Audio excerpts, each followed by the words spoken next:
This disaster was not an accident. I want to make a wholehearted and unequivocal apology for this terrible injustice. So, in the United Kingdom, some people have been infected with contaminated blood. Yes, fellas, these are some of the craziest things one can possibly, be a victim of. This is crazy. And contaminated blood by HIV and hepatitis B were injected into people that needed blood in the 1970s. And only now these people will be getting compensation payments. It's a big scandal, was a big scandal, still is a big scandal.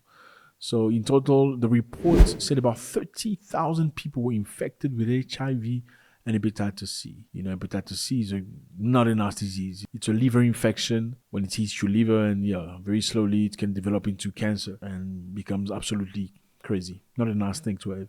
Just imagine getting it in a way that is normal or that you engage into is bad. Now imagine you getting it from a blood transfusion from an hospital you trusted. It's absolutely insane. The scandal is seen to be the deadliest disaster in the history of Britain's state-run National Health Service since its inception in 1948.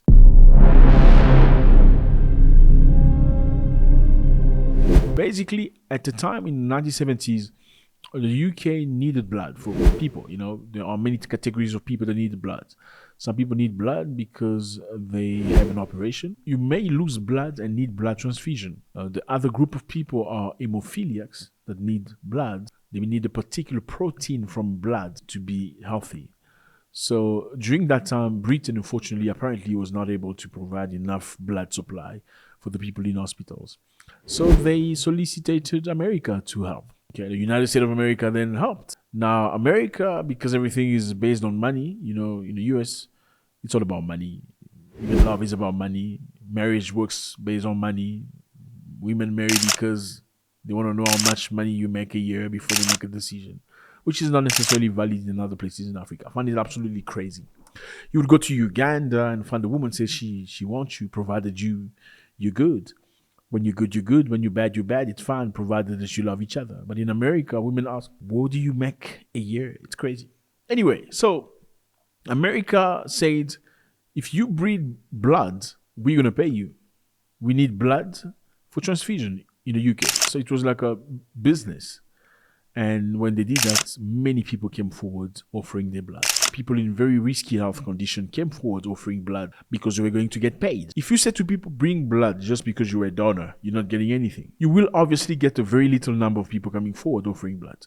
But if you say, bring blood, you're getting paid for it, obviously thousands of people will show up. And these are people that are not necessarily living a clean life.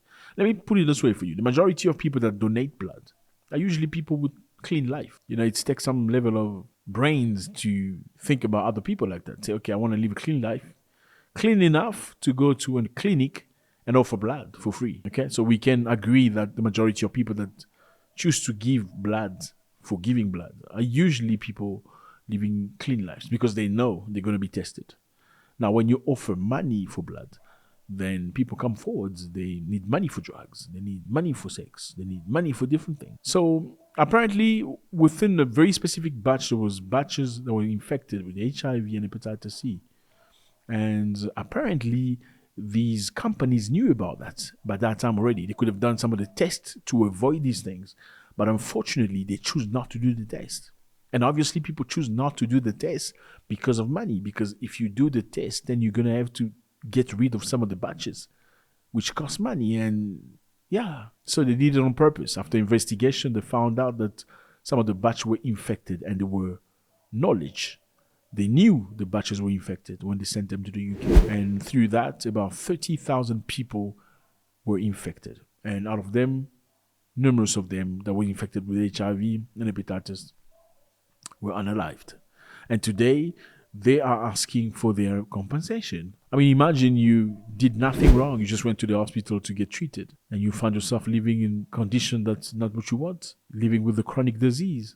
I mean, not everybody's disciplined enough to take the tablet in the morning. That is something that's imposed on you. Even though these diseases are not fatal today, it still plays a big role, a major role on decisions people make around you. I mean, you can't just date anybody because most of the people in your pool that you may be interested in will say no because they hear you got HIV, all right? It's taken away from somebody. So now the government of the UK decided to pay them. The Cabinet Office Minister John Glenn told lawmakers on Tuesday that he recognized that time is in the essence. And he announced that many victims will receive a further interim compensation of £210,000. That's about 267,000 US dollars. If you have been directly or indirectly infected by NHS blood products, or tissue contaminated with HIV or hepatitis C, or have developed a chronic infection from blood contaminated with hepatitis B, you will be eligible to claim compensation under the scheme. So fellas, you got HIV from a blood transfusion, you're probably going to get $257,000 within 60 days or 90 days. Is it worth it? I don't think it's worth it. I think it's very detrimental to people's lives.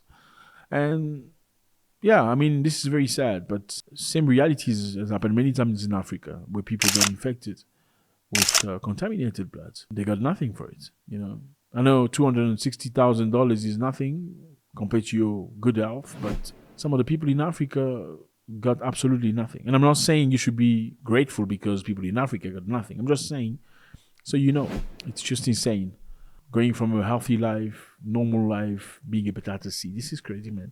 I mean, HIV is a big, major disease that needs to be taken very seriously. But I firmly believe there are other diseases that are crazier than HIV. Because HIV, apparently, if you take care, you know, you're going to be fine. You're going to be okay. You can have a life. You can have children. You won't necessarily have pains and stuff like that. You can live a normal life like anybody else today. Obviously, if you find somebody that's open-minded enough and understands where you are, you can work on something. You can actually grow. But there are some other diseases out there that will really crush you. Crazy.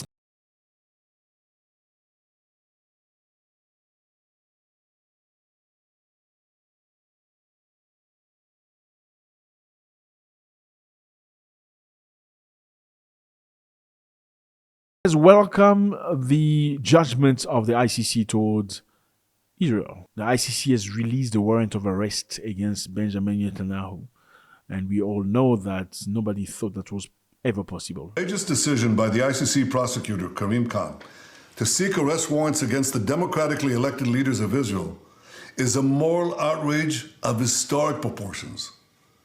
It will cast an everlasting mark of shame on the international court. We also saw South Africa come forward and accuse Israel of doing atrocities in Gaza. Very crazy because many Arab countries did not react. I mean, Gaza is supposed to be an Arab place. Arabs did not act.